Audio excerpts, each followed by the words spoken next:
जय गुरु जी संगत जी। सत्संग और गुरु जी चैनल पे आई संगत का बहुत बहुत स्वागत है। संगत जी को नमस्कार, जय गुरु जी, प्रणाम। गुरु जी महाराज को कोटि कोटि प्रणाम। यह जो सत्संग है बहुत ही अच्छा और सुशील और बहुत ही कृपाधारी सत्संग है। आइए मंत्र जाप कर लेते हैं। ओम नमः शिवाय, शिव जी सदा सहाय। ओम नमः शिवाय, गुरु जी सदा सहाय। ओम नमः शिवाय, शिव जी सदा सहाय। ओम नमः शिवाय, गुरु जी सदा सहाय। जय गुरु जी संगत जी। जैसे कि आप सभी को पता है कि आप लोग बहुत ही कोमल दिल के हैं और गुरु जी भी कोमल दिल के हैं। आप लोग गुरु जी को जैसे ही याद करते हैं, गुरु जी प्रकट हो जाते हैं, किसी भी रूप में आपको दर्शन दे देते हैं, लेकिन आपको पता नहीं चलता।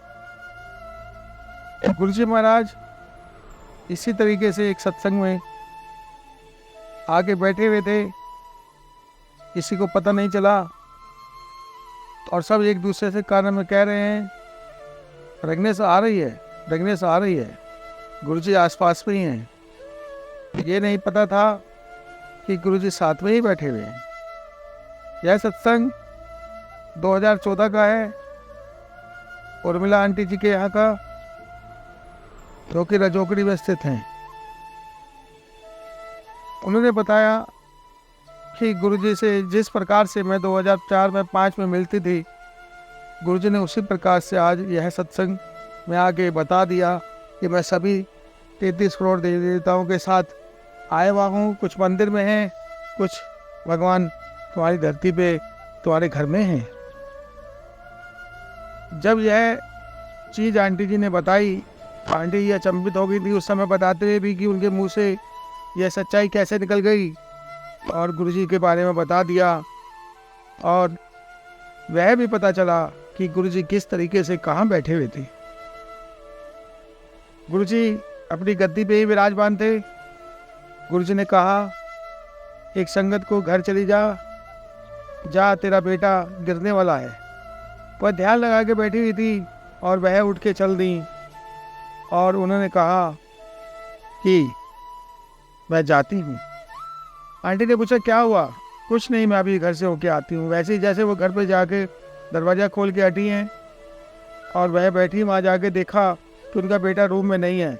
तो उन्होंने ढूंढना शुरू किया तो वो छत पे पहुँच गया। छत पे जैसे ही वो बच्चे को देखा तो वो गिरने वाला था।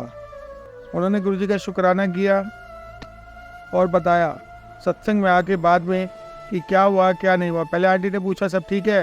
हाँ सब ठीक है। वह सत्संग जब पूरा हो गया तो वह गद्दी के पास ही बैठी थी गुरु जी की। जब गुरु जी की गद्दी के पास वह बैठी थी तो उन्होंने बताया, जब सत्संग पूरा हो गया तो आंटी ने बोला जिस किसी को अपना सत्संग शेयर करना है वह अपना सत्संग शेयर कर सकते हैं। वह आंटी ने कहा जय गुरु जी संगत जी, मैं अपना सत्संग जो है शेयर करना चाहती हूँ संगत जी के समस्त, क्या मुझे मौका मिलेगा? उन्होंने कहा हाँ आंटी आइए ना। पहले तो मैं गुरु जी को प्रणाम करती हूँ, कोटि कोटि प्रणाम। गुरु जी यहाँ पे विराजमान हैं। आप लोगों को फ्रेगनेंस आ रही होगी दबा के। आप अभी गुरु जी जब उठेंगे तो आप उनकी गद्दी की तरफ देखिएगा। मैं आपको वह सत्संग सुनाती हूँ जो आज मेरे साथ हुआ। तो उन्होंने सत्संग सुनाया। जब उन्होंने वह सत्संग सुनाया तो पता चला कि उन्होंने बताया कि मैं यहाँ गद्दी के पास बैठी हुई थी ध्यान लगा के, और गुरु जी ने मेरे से बोला कि जा तू घर चली जा और तेरा बेटा गिरने वाला है। मैं जब घर गई मेरा बेटा घर पे नहीं था, मैं आराम से बैठ गई। बाद में दिमाग में आया कि गुरु जी ने तो बताया था कि तेरा बेटा गिरने वाला है। तो मैं वैसे ही अपने घर की तरफ से आगे की तरफ चली तो जब देखा तो छत पे जाके मेरा बेटा वहाँ पे से गिरने वाला था। तुरंत मैंने जाके उसकी बाजू पकड़ी और उसको ऊपर खींच लिया। तो उस बच्चे को मैं यहाँ साथ लेके आई हूँ। यह वो मेरा बच्चा है, यही सब कुछ है मेरे लिए। ये मेरी जान है, क्योंकि मेरा पति नहीं है। मेरा पति कुछ समय पहले ही एक्सीडेंट के दौरान चला गया है, लेकिन गुरु जी की मेरे पे इतनी असीम कृपा है कि गुरु जी ने मेरा सब कुछ चला रखा है। गुरु जी के ऊपर इतना विश्वास करती हूँ कि आज गुरु जी ने मेरे बेटे को बचा लिया।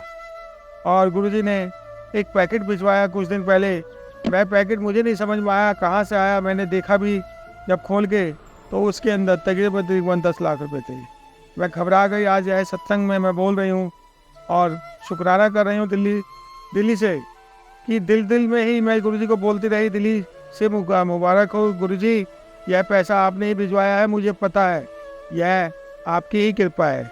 फिर गुरुजी ने मुझे सपने में बताया कि यह पैसा विक्रम ने भेजा है, विक्रम से तेरे पति ने पैसे लेने थे। वो डर के मारे नहीं आया, क्योंकि जिस टेंशन से वो स्कूटी चला रहा था और उसका एक्सीडेंट हुआ था और उसकी डेथ हो गई थी, वो कहीं ना कहीं अपने आप को उस चीज़ का जिम्मेवार समझता है। यह उसने तेरे को पैसे भेजे हैं। अगले दिन जब मैं उनके पास पहुंची तो वो घबरा गए और वो बेहोश हो गए। बेहोश होने का जब ऐसे ही होश में आए, उनको हॉस्पिटल ले जाया गया। उन्होंने कहा दीदी मुझे क्षमा कर दो, मैं उनको टाइम पे पैसे नहीं दे पाया और उनका एक्सीडेंट हो गया। क्योंकि मेरे पास भी पैसा नहीं था, मैं भी बहुत तड़प रहा था। गुरुजी ने आपके साथ एकदम न्याय किया है और ये पैसा टाइम पे मेरे साथ भिजवा के मैंने आपके यहाँ पे ये प्रॉपर्टी भिजवाई है। मैंने उन भैया को बोला कि आप चाहे मुझसे 5,000 रुपये ले लो, लेकिन यह डब्बा सिर्फ आंटी जी के हाथ में भेजना। मैंने किसी कोरियर वाले को विश्वास नहीं किया। जो कोरियर का काम करता था पड़ोस में लक्की, मैंने लक्की को बोला कि यह आंटी के घर पे दे दे मेरे सामने। ये गुरुजी का शुक्राना है कि गुरुजी ने यह पैसे कैसे अरेंज कराए आपकी हेल्प के लिए। और मेरा पैसा तो आज भी 1.5 करोड़ रुपये फंसा हुआ है। मैं तो वैसे ही गरीबी में था, गरीबी में हूँ और गरीबी में ही रहूँगा। मुझे लग रहा है कि जो मेरे कर्म है मेरे उसको यहाँ पे काटने हैं। आंटी ने बोला नहीं भैया, आपका दिल साफ है, देखना आपके साथ भी चमत्कार होगा। कहने की देर थी कि एक फ़ोन आया कि लक्की नाम का एक लड़का है, उस लड़के ने आपका कोरियर जहाँ पहुँचाया है उसके पास में एक कोरियर आया हुआ है जो आपके नाम से है, इसको भी नहीं पता है। तो लकी से पूछा, लकी कोई मेरे नाम का आया हुआ है? उन्होंने कहा विक्रम के नाम से आया है, लेकिन आपका एड्रेस तो नहीं है। तो उन्होंने कहा मेरा पुराना एड्रेस होगा। उन्होंने पूछा क्या एड्रेस है? उन्होंने बोला कि मैं C90 में रहता था मालवीय नगर में, ये वहाँ का ना आया हो। तो उन्होंने देखा जाके C90 मालवीय नगर का पैकेट था। मैं उनको दिया और उस डब्बे में से 3 चेक निकले और 5 लाख रुपए कैश निकला। 3 चेक एक ही महीने के थे। संगत जी सॉरी, खांसी आ गई थी। वह 3 चेक तकरीबन 1.5 करोड़ रुपए के थे। जो बिल्डर ने उसका पैसा रोका हुआ था उसको पहुंचा दिया। और वह अंकल गुरुजी की कृपा से आज इतने अमीर हो गए हैं, कहने की हद नहीं। और शुक्राना है गुरुजी महाराज का। यह सत्संग को मैं यहीं पे विराम करता हूँ। जय गुरुजी संगत जी, जय गुरुजी।